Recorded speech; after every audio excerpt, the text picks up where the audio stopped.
Hola, soy la Basmati de nuevo con vosotros. Hoy para hablaros de tesoros. Pero mirad, esto parece una casa, una habitación de los horrores. Hay tres chicas que quieren salir de discoteca. Entonces, por favor, no os asustéis, estáis oyendo. ¡Ah! ¡Ah! Tengo que abrir con cuidado la puerta. Bueno, vamos a hablar de tesoros. Mirad, no he sabido con cuál quedarme, porque quizá otro día haga otra parte, porque el concepto tesoro es muy ficticio también, porque, por ejemplo, un tesoro es encontrar la tumba de Cleopatra, de que Hawás lleva tiempo diciendo que la va a encontrar. Después hay otra señora que es, me parece que es puertorriqueña, que lleva 10 años allí, porque dice que la tumba de Cleopatra está bajo el mar. Ahí está todo lleno de galerías, porque la antigua Alejandría, que la fundó Alejandro, pues parte ha sido absorbida, está enterrada en el mar, o sea, enterrada en el agua. Y eso complica las cosas. Cleopatra se suicidó, yo creo que no sabemos la vida de Cleopatra mejor por Shakespeare, que pasa como el pasaje de la Biblia de Adán y Eva, del Paradise Lost, que los ingleses anglosajones, como es una ficción, ¿no? Pero se la han creído tanto que creen más en el Paradise Lost de ficción que en el de la Biblia, pero bueno, son todas ficciones, con lo cual, o sea, me refiero, son relatos, ¿no? Y, ¿qué puedo deciros más? Pues también, yo qué sé, hay infinidad de cosas que pueden ser tesoros, no solamente lo que son las monedas de oro, etcétera. Aparte, os voy a decir una cosa, yo que sé, Atahualpa, ¿no? El tesoro de Atahualpa, el que nos cargamos los españoles, Atahualpa, pobrecillo. Eh, Lucha por el poder. Os voy a decir una cosa. Estaba de moda en el siglo XIX, bastante en Cuba. Lola, greeting from here, Andalucía. Pues estaba bastante de moda el vender mapas de tesoros, que por supuesto no existían, no era cierto. Y porque obviamente si yo te vendo un mapa del tesoro, porque no tengo dinero, pues yo iría, si tú fuera un tesoro, yo iría a buscarlo. Eh, y bueno, pues entonces es como un contrasentido. Después hay tesoros que se suponen que existieron, otros son mitos, otros son leyendas, otros puede que existieran, pero como nunca lo hemos visto, yo qué sé, por ejemplo, el templo de Salomón, que me perdonen los judíos que hoy es el día de la Shoah, pues el templo de Salomón no se ha encontrado ningún vestigio. Mira que lo han contado y requete contado. De hecho, dicen que el Arca de la Alianza está en Etiopía, custodiado 24 horas al día por monjes, en un lugar cerrado, sin ventanas, etcétera, etcétera. O sea, que historias todas las que queráis, pero justamente el lugar donde tenían los templarios, que era un templo que le dio Balduino de Bélgica, otro Balduino, no el que conocemos, la época del Temple, y bueno, hoy actualmente es la roca de los musulmanes como para excavar ahí, pero jamás se ha encontrado vestigios de que hubiera allí un templo.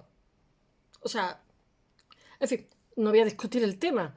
Está en los escritos. Bueno, mientras tanto, voy a ver si os cuento unos cuantos tesoros, unos cuantos tesoros de los que no se sabe si han existido alguna vez, dejaron de existir y se perdieron. Uno de ellos, para los cristianos, es el Santo Grial, que dice que está en España, ojalá en Valencia o en Aragón, no lo sabemos. Yo, mirad, del Grial he leído en inglés porque era obligatorio, la literatura artúrica, la literatura del Grial, que van siguiendo el Grial, que para aquí, para allá. Bueno, pues claro, en el medievo ya me diréis. El hecho real es que siempre hablaban de una copa y siempre han hablado de una copa. Sin embargo, yo estuve leyendo otra cosa que en realidad no era una copa, sino el Santo Catino. El Santo Catino es como si fuera no una copa, sino un envase donde puedes verter como si fuera una pequeña fuente, sería la palabra, con un asa, porque tenían un corderito para los 12, no eran tan zampones como somos hoy día, tenían un cordero para la cena, y no era una copa como se ha contado, sino, pero bueno, he estado leyendo en internet y hablan de la copa para acá, de la copa para allá, pero yo toda la vida he oído el Santo Catino. Y si se supone que está en España, algo sabremos nosotros. Bueno, este catino es el que usa José de Arimatea para recoger sangre de Jesucristo cuando está en la cruz. Un santo catino que es pequeñito porque tenían un corderito para 12. Yo no sé lo que tocaban, a una fibra cada uno. También se dice que es una. Se habla del Santo Grial como una copa, pero en fin, que es el que usa en la última cena. Según cuenta la leyenda, el Santo Grial fue utilizado en Jerusalén por los apóstoles. Luego pasó a Antioquía, llevado por San Pedro, llegando finalmente a Roma. Entonces, allí durante muchas generaciones se usó. Fue utilizado por 23 papas, aunque yo no sé, en cuanto lo hacían papas parece que se morían enseguida. Es que el veneno es difícil de controlar, no me hagas caso, son chistes que hago. Bueno, allí el grial fue utilizado por 23 papas hasta que el último de ellos, que fue Sixto II, se asustó por la persecución romana y lo envió a España. Ta, ta, ta, buen sitio, Sixto II. Para ser guardado, escondido, protegido en las montañas de Aragón. Pero nunca se encontró aquí en España. Yo he oído mucha mitología al respecto. En fin, podéis pensar lo que os dé la gana. Os voy a contar unos cuantos. Os voy a contar la habitación del ámbar, el del galeón de San José. Podía hablar de montones. El oro que robaron en Jerusalén cuando fue conquistada, que también es otro mito, no sé. Un cuadro, un retrato de Van Gogh hecho por él mismo, que tampoco se ha encontrado nunca. El oro de los nazis, que se supone que está en una mina en Polonia. En fin, os voy a contar unos cuantos, que no se sabe hasta qué punto. El cuadro sí, porque se conoce, y hay otros, no sé, los nazis eran muy dados a guardar minas de sal en Polonia, etcétera, vagones llenos de mercancía, la que fuera. Os voy a contar también el oro de los zares, que se arrojó al Baikal.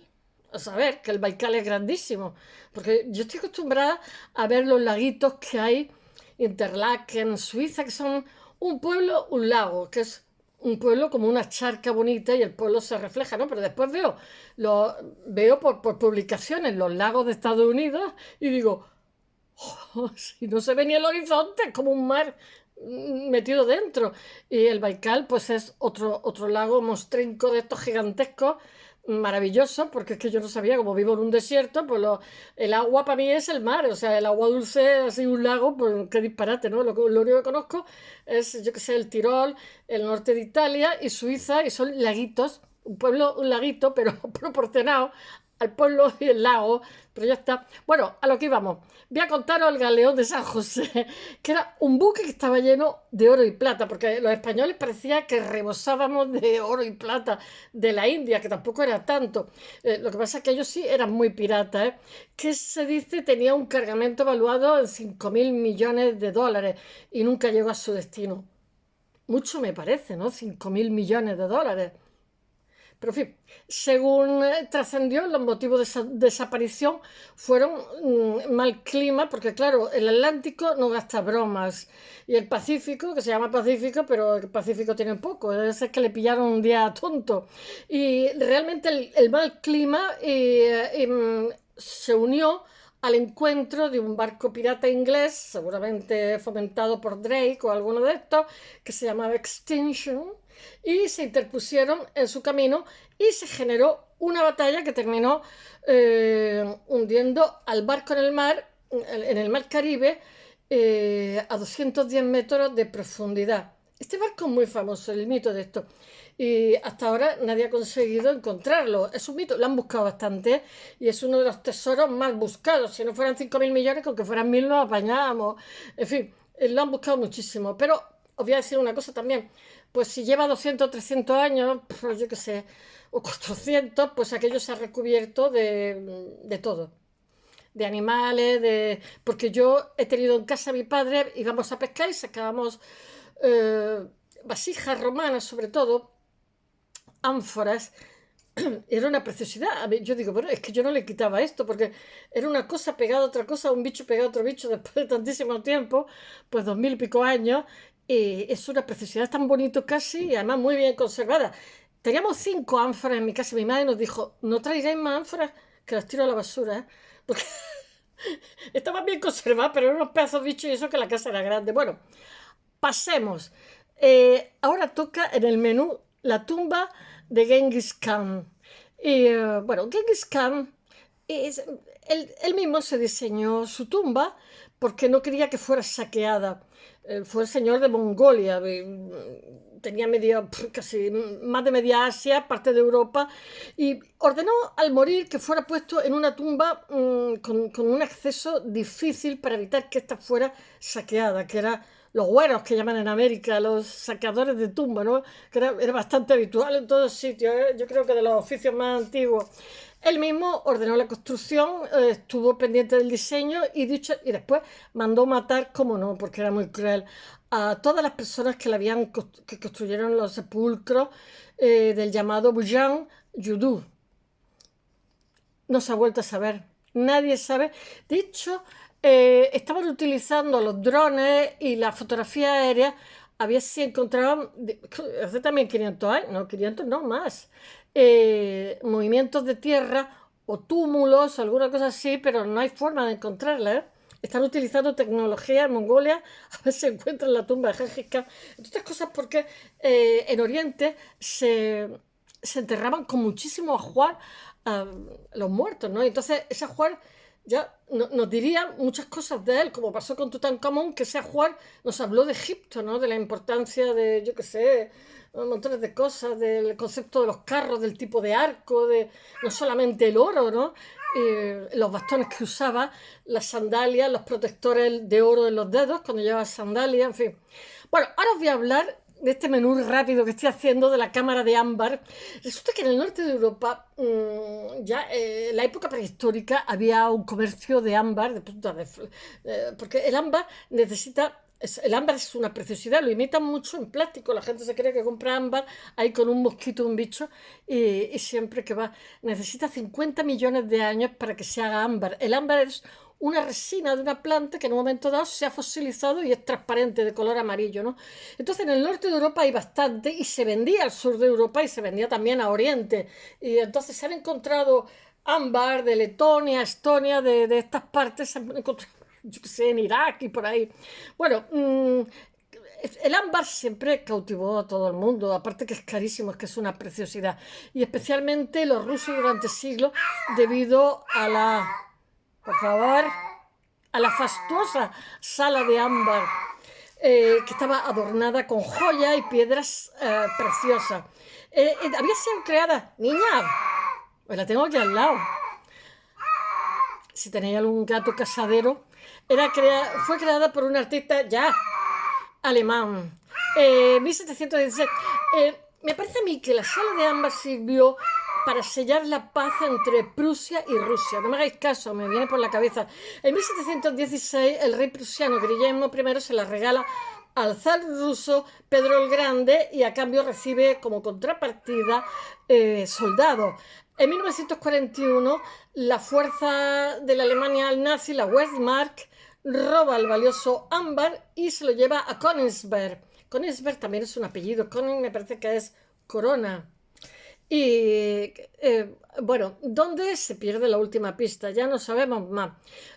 Hay una copia ahora mismo de la famosa cámara que se puede ver en San Petersburgo. Después os voy a contar ahora el tren de oro nazi. Aquí os he sacado un pequeño extracto de algunos de los tesoros porque hay muchísimos más. Puede haber como 50 o 100. Bueno, los nazis, como he dicho un montón de veces, utilizaban las minas porque eran muy discretas, metían ahí dentro y sellaban las minas. Entonces sabían dónde estaban ubicados, pues yo qué sé, lingotes de oro, colecciones de arte, etcétera, etcétera, que después los americanos los liberaron y redistribuyeron por los museos a cada país sus obras de arte. Y fue un desastre porque muchas veces estas obras de arte, como había ríos revueltos en todos los países por la Segunda Guerra Mundial, pues se canalizaron en gente que las birló o las vendió, en fin, al final todo acaba poniéndose en su sitio, el tiempo lo pone todo en su sitio. Bueno, había un tren de oro nazi que es una leyenda acerca de un tren cargado con 300 toneladas de oro. Ay, a mí me hubiera gustado. No me hubiera extrañado de ello. Es que no, quiero pintar la casa y tengo libros en los pies, no sé dónde poner los pies. Bueno, 300 toneladas del tren de oro nazi, más 300 toneladas de oro, más pintura, reliquias, en fin, todo lo que fangaron por ahí, que habrían sido escondidos por los nazis en una de esas minas de sal que les gustaba, ¿no? Y los historiadores dicen que ese tren nunca existió, pero, pero eso no detiene a los cazadores de tesoros que desde entonces sospechan que están en el oeste de Polonia, pero hasta ahora no lo han encontrado. No es fácil, ¿eh? Bueno, ahora os voy a hablar del oro de los Nibelungos, que este es un oro del Rin. Me hace mucha gracia porque si vosotros leéis el Cantar del Mío Cid y veis la etimología de la palabra, por ejemplo, todos los que son aparatos de guerra, porque claro, el Cid cuando iba a la batalla se vestía con cota de malla, con unos sayones, no sé qué. Entonces, si el sayón era de seda, era feroz, la etimología de la palabra. Si la cota de malla era de metal, de no sé qué, entonces la etimología era alemana. Y yo digo, ¿qué pasa? Que toda la ropa de hacer la guerra era alemana y la ropa más sofisticada era francesa. No me hagáis caso, pero me hacía mucha gracia porque a fin de cuentas el Cantar de Mío Cid es del siglo XII, o sea que 900 años nos contemplan, ¿no? Porque dice, bueno, es que sacas tópicos de los países o de la gente y no, bueno, no, la etimología no son tópicos. Bueno, vayamos al oro del Rin. Se mencionó por primera vez en el siglo XIII en el Cantar de los Nibelungos, que es como nuestro Cantar del Mío Cid. Ya sabéis que los franceses tienen la chanson de Roldán, nosotros tenemos al Cid. Cid significa señor en árabe. Cide Hamete. Cide. Se escribe Cide, pero pues también se dice Cid. Bueno, en el Hagen de Troya arroja oro al Rin, cerca de Loge, que está traducido como el hoyo, o en el pueblo de Lohen, no lo sabemos, que Siegfried habría conquistado en la batalla contra cientos de guerreros, que eran 12 gigantes y un enano. Hay que tenerlo en cuenta. Algunos de los cuales, algunos de los investigadores creen que el oro no fue tirado al río, hundido en el río, sino más bien enterrado. No lo sabemos. Quien sepa algo que avise. Bueno, ahora vámonos a Jerusalén. Os estoy contando, hoy esto da para relatillos cortos, son chulísimos, ¿no? Bueno, los tesoros de Jerusalén, Jerusalén, ¿cómo se llama? Safrán, como la azafrán. Bueno, en el año 700 después de Cristo, los romanos roban los tesoros del templo, que son las Menoná, ya sabéis que es un candelabro que tiene 7 brazos. No me acuerdo qué fiesta se enciende. Hoy es día de la Shoah. Y la mesa de los panes de las proposiciones. Bueno, ambos artefactos de oro estaban hechos de oro puro, sin alear.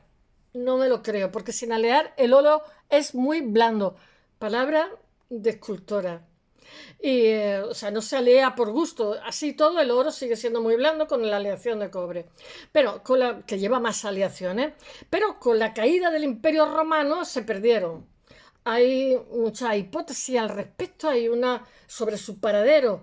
Unos dicen que el tesoro está en el Vaticano, puede ser, pero el Vaticano, yo que sé lo que tiene. Otra que el oro fue incorporado a la puerta de la Cava en la Meca, no tendría su gracia.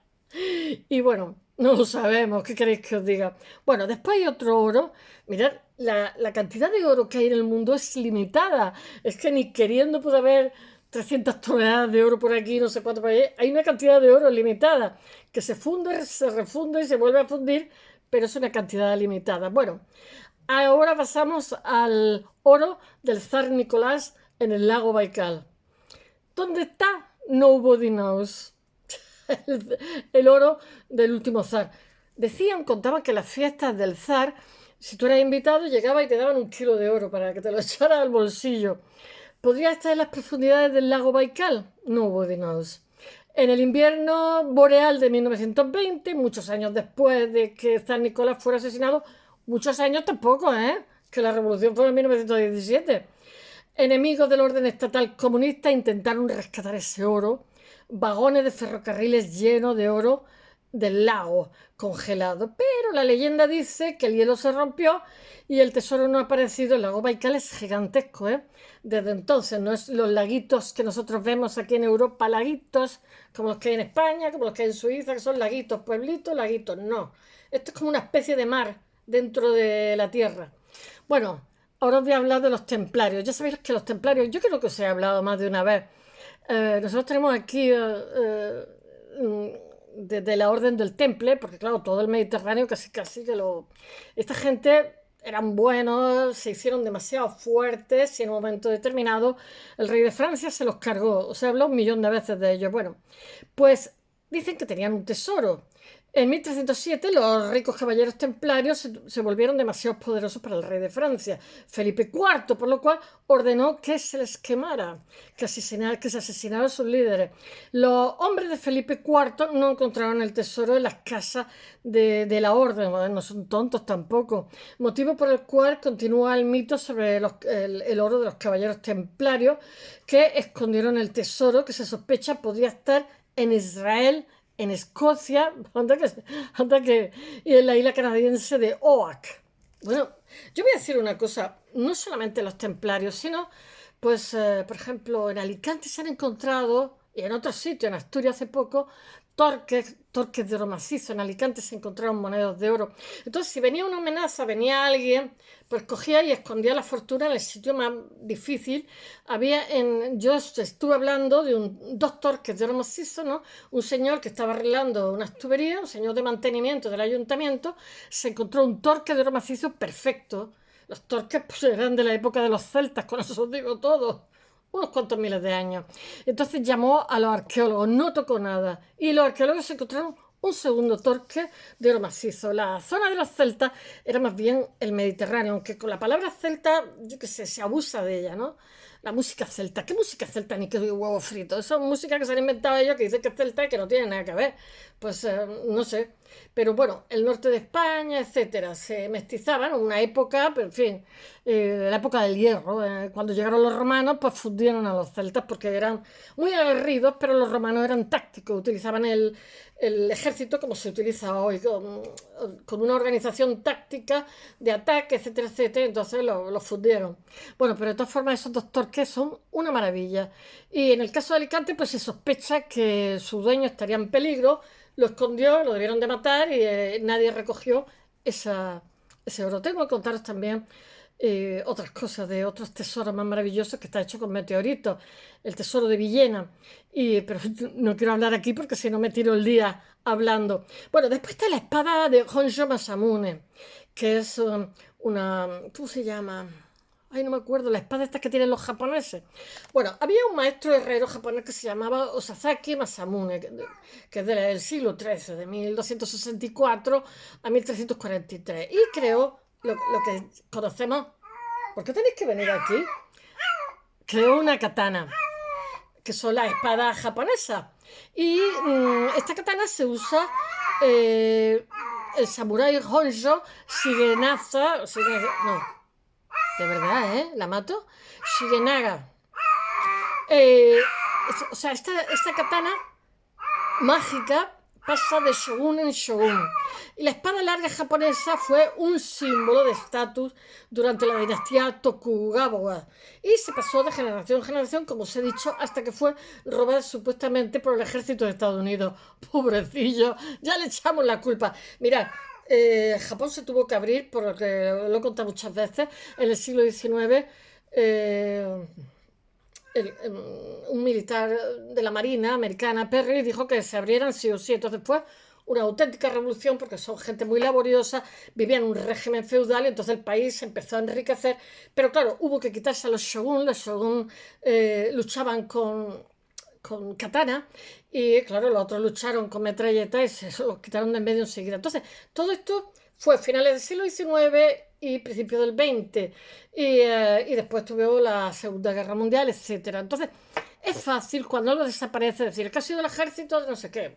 Sería que fuera, porque en el momento que hay muchísima gente armada, por eso en el Prado las obras de Kiev se fueron directamente a Suiza, porque da igual que sea un mercenario, que sea un lugareño con una escopeta. Cuando hay montones de grupos armados, o sea, hacerse con algo valioso es, bueno, blanco y en botella, como se dice, fácil. Y además, mirad lo que pasó en Irán o Irak, que tienen unas joyas maravillosas, pues se han canalizado por el mercado negro, se han vendido por ahí. Pero vete a saber quién fue. No se puede echar las culpas a un ejército. De acuerdo que las guerras son tremendas, pero no necesariamente todos los ejércitos son, en fin, bueno, vale. Eso es lo que dicen ellos. Después de la Segunda Guerra Mundial, en 1945, y desde entonces nadie más ha vuelto a ver la katana. Bueno, Después tenemos un retrato de Van Gogh que se hizo de sí mismo cuando está en Arles y se llama El pintor en el camino de Tarascón. Nadie lo ha vuelto a ver. Eso lo pintó en 1888 Van Gogh. Y bueno, ya sabéis que hay un fetichismo con Van Gogh. Son piezas que no salen a la venta porque están todos los museos, las codicias, museos coleccionistas y tal. Porque se han convertido en marca que llamamos. Bueno, este autorretrato de Van Gogh realmente muestra al artista con su utensilio. Hay fotografías, o sea, esto no lo he inventado. Esto no es una leyenda. En el sur de Francia, en Arles, y está guardado junto con cientos de otros cuadros en la mina, estuvo guardado en la mina de sal. Ya estamos, yo no sé por qué se guardaban en minas de sal, supongo que la sal lo que pasa es que permite que se conserve mejor, digo yo. Al sur de Magdeburgo durante la Segunda Guerra Mundial. Se dice que 2 incendios lo destruyeron en abril de 1945. O fue robado, no lo sabemos. O quizás fueron robados por los soldados estadounidenses. Los pobres soldados estadounidenses le echan la culpa de todo. Perdonad que os diga, los soldados estadounidenses también salvaron muchísimas obras. Por favor, no le echemos toda la culpa, porque si alguien roba algo es para venderlo. Si no salió a la venta es porque ese cuadro murió quemado. Bueno, hasta hoy no hay rastros del cuadro. Bueno, ahora os voy a hablar, cambio de menú, esto es como un menú de degustación, de 2 cuadernos de Charles Darwin y bueno, que desaparecieron. En el año 2000, esto tiene un final feliz, aviso. Afortunadamente, en el año 2000, 2 de los cuadernos de Darwin desaparecieron tras una sesión de fotos. Nadie sabe, lo birlaron con sutileza. El valor, varios millones, porque Darwin fue un error de la biblioteca de la Universidad de Cambridge. Lo buscó con, vamos, las cámaras, la policía, personas de las que estuvieron allí, yo lo sé porque me acuerdo. En el 2022, de pronto, reaparecen inesperadamente, o sea, 22 años después, en un área de acceso, porque mirad, cuando se roba algo, normalmente los ladrones de arte y de cosas así son gente que a ladrones le encargan cosas, porque si tú robas una cosa y se la quieren vender, te pillan, pero vamos. Y el que lo tiene que vender posiblemente no lo pudo vender y lo devolvió.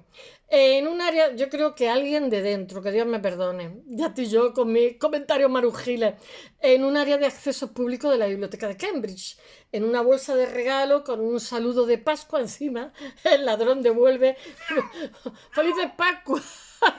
Aquí tenéis vuestro cuaderno de Darwin que no lo puedo colocar. Niña. Bueno, y se los devolvieron a la biblioteca, afortunadamente. 22 años fuera. Y ahora tenemos una moneda de oro de la Queen Elizabeth. ¿Por qué tienes que venir aquí? Que yo no soy gato. Una moneda de oro que se llama la Maple Leaf, que es el 27 de marzo de 2017, no hace tanto, 7 años. La Big Maple Leaf es una moneda de 100 kilos de oro. Esa sí que tiene aleación. Y fue robada en una vitrina del Museum Board de Berlín y transportada. Eso pesa como un demonio. Eso no se lo lleva cualquiera al hombro ni se lo mete en el bolsillo. Y la transportaron con una carretilla. Eso lo hizo una mafia. Eso lo hizo gente que está organizada. Fue un robo espectacular.